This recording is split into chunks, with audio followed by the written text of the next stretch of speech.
یەکێتی نووسەرانی کورد لە هەولێر کۆڕێکی تایبەتی بۆ نووسەر و شاعیر داستان بەرزان ڕێخست. لە کۆڕەکەدا داستان بەرزان نوێترین بەرهەمی ڕۆمانی چاپکراوی خۆی بە ناوی قاوە سوتاوەکەی داستان ناساندی و بڵاوکردنەوەی بۆ ئەنجامدا.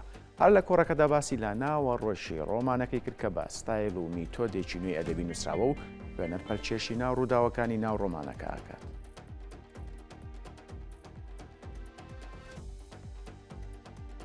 ئەوانەشی بەدیدار مەکەن ڕوونە من لە خەیاڵدا ڕۆمان بە ژمارەی لاپەڕەنیە جاربەر ڕۆمانی قاوەی سووتا و نوێترین ڕۆمانی منە کە لەلایەن دەستگای ڕۆساوە چاپ و بڵاوکراوەتەوە.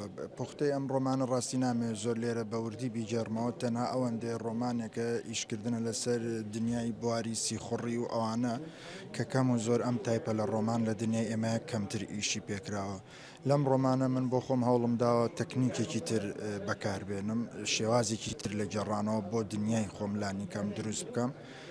دووشت زۆر بۆ من گرنگ بۆ لەم ڕۆمانە. یەکەمیان ئەوی پێوترێت دەستگرتن بە شوێنەوە، واتە کەمترین شوێن بەکاربێنی، زۆر شوێن نەگۆڕی لە شوێنێک بۆ شوێنێکی تر.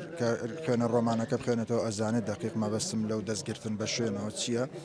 دووەمیانەوەیە کە دەست بە کارکتەرەوە بگریت، واتە کارکتەرێکی زۆر کۆنەکەیتەوە بۆ گێڕانەوەی ڕۆمانەکە،